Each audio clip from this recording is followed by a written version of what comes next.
Your mind just decided something terrible is happening. And the terrifying truth is, it might be completely wrong. Not slightly wrong. Not a little off. Completely, entirely, dangerously wrong. And you have been living inside that wrong decision for so long that it stopped feeling like a decision at all. It started feeling like reality. Like fact. Like something the world did to you. But it was never the world. It was never the situation. It was never the person, the moment, the circumstance. It was the story your mind told you about it in the split second after it happened. And you believed that story without question. Without hesitation. Without even realizing it was a story at all. That is what is quietly ruining your days. Not the hard moments. Not the setbacks. Not the things that go wrong. Those are just events. Neutral, empty events that mean nothing until your mind gets to them. And the moment your mind touches them, it starts judging. It starts labeling. It starts deciding what kind of event this is, how bad it is, how much it should affect you, how long it should follow you around. And most of the time, that judgment is the darkest possible version of the truth. That is what today is about. Not about pretending everything is fine. Not about forcing yourself to smile through pain.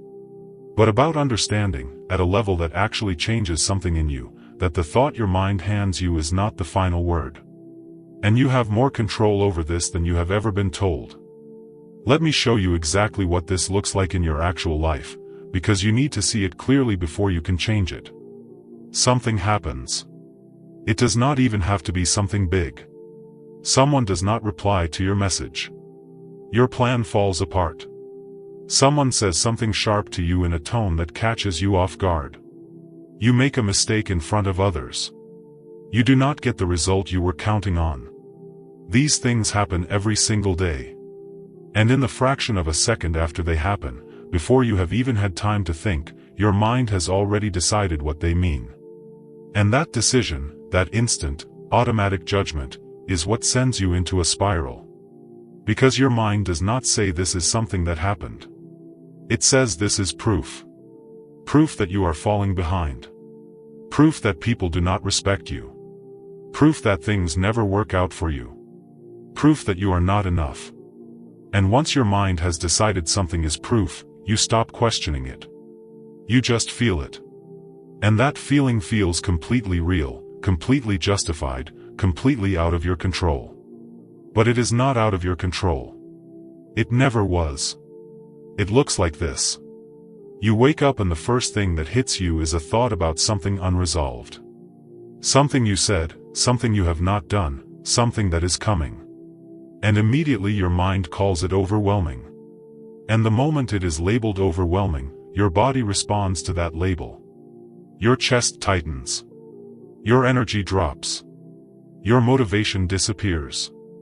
And you have not even gotten out of bed yet. But nothing actually happened. Only a label did. It looks like a small inconvenience in your day, a plan that changes, something that does not go the way you expected, and suddenly your mind is calling it a disaster.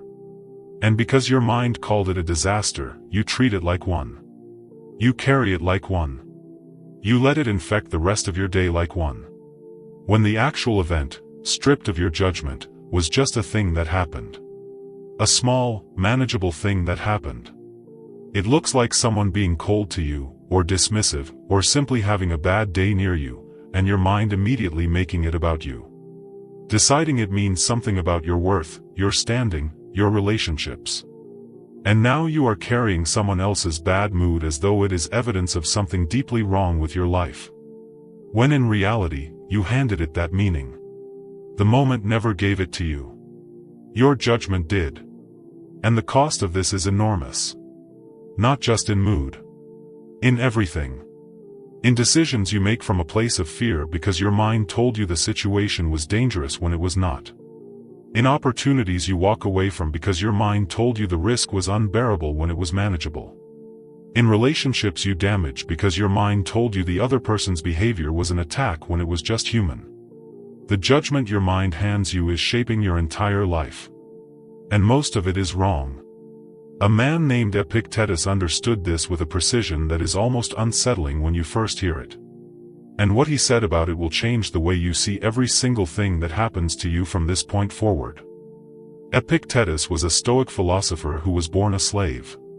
He had no freedom, no comfort, no control over the conditions of his life. And yet he became one of the most psychologically free people who ever lived. And the reason for that was not his circumstances. His circumstances were brutal. The reason was what he understood about the human mind that almost no one else around him had figured out. He said something that sounds almost too simple the first time you hear it. He said that events are not good or bad in themselves. They are completely neutral. What makes them feel good or bad, what makes them devastating or manageable, what makes them a catastrophe or a challenge, is the judgment you attach to them. Your judgment. Not the event.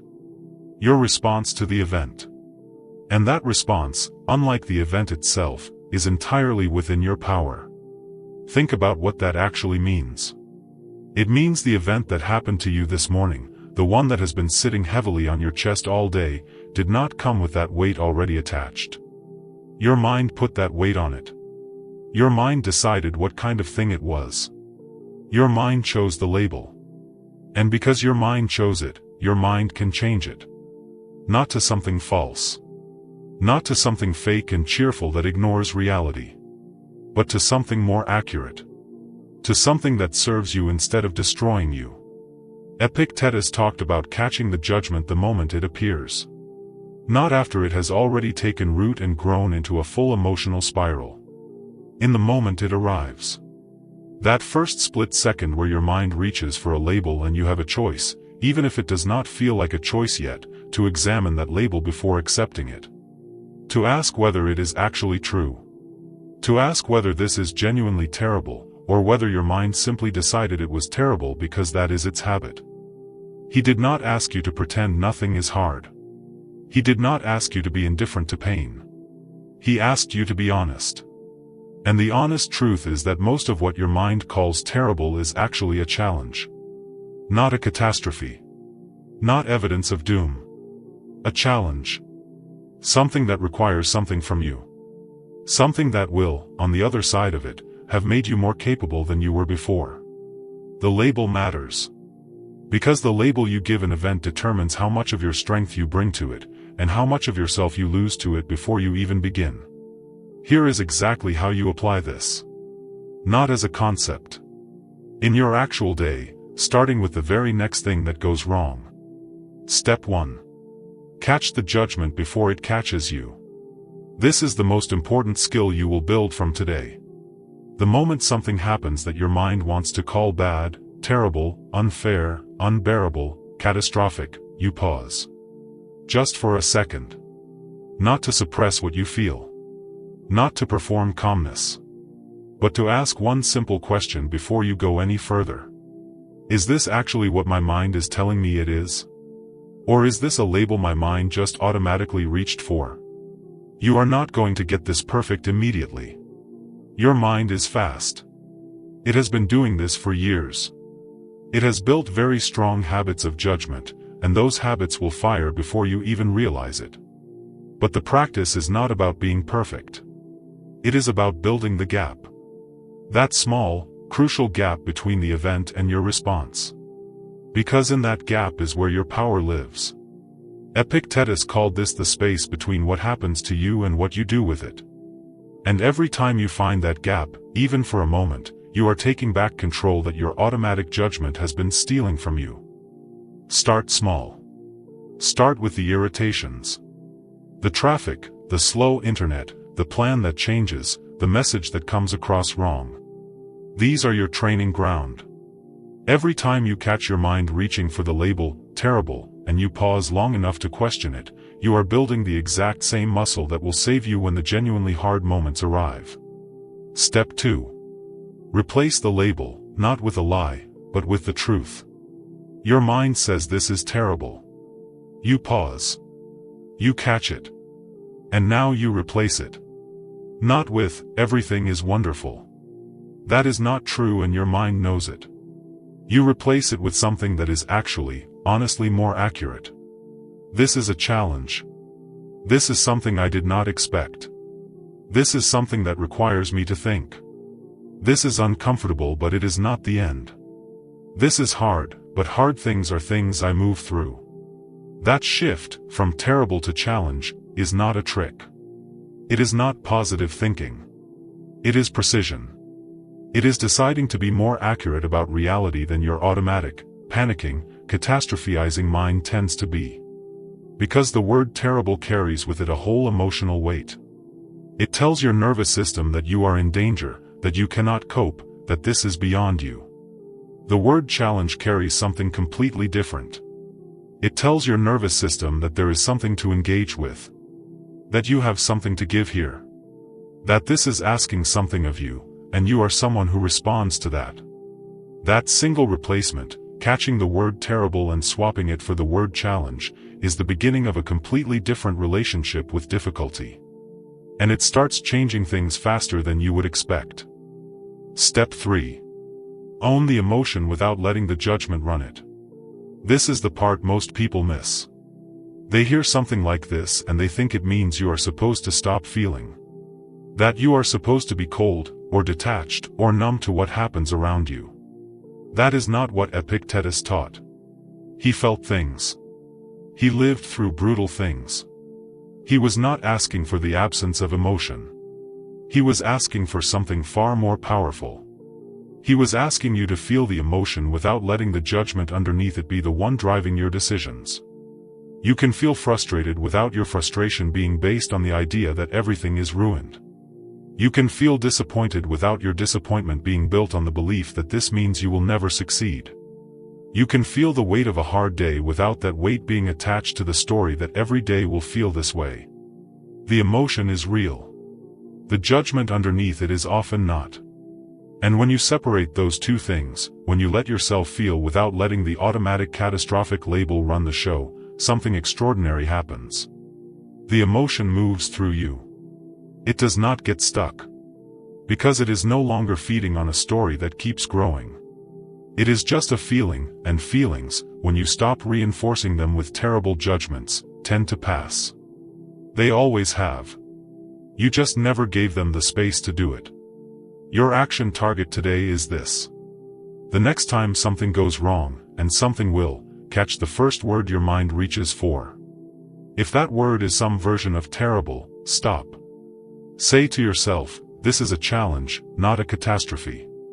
And notice what that single replacement does to the weight of the moment. I want you to understand what is waiting for you when you actually build this. When you start catching your judgments before they run away with you, your entire inner world changes. Not because your life suddenly becomes easier, but because you stop being dragged through it by a mind that was never that accurate to begin with. You stop waking up and immediately letting the first dark thought of the morning set the tone for everything that follows. You stop letting a single bad moment bleed into every moment that comes after it. You stop carrying the full catastrophic weight of a label that the moment never deserved in the first place.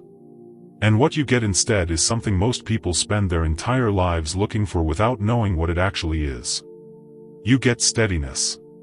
That quiet, unshakable steadiness of a person who has learned that the event does not decide their state. They do. Not in a forced, effortful, white-knuckle way. But in the natural, practiced way of someone who has simply learned to be more honest than their panic. You stop reacting and start responding. And the difference between those two things is enormous. A reaction is automatic.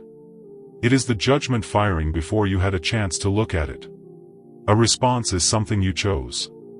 It is what comes after that small pause, after that moment of catching the label and asking whether it is true. And a person who responds instead of reacts is a person who other people trust. A person who other people want in the room when things are hard. A person who other people can feel safety around. Because they are not adding chaos to chaos. They are bringing clarity to it.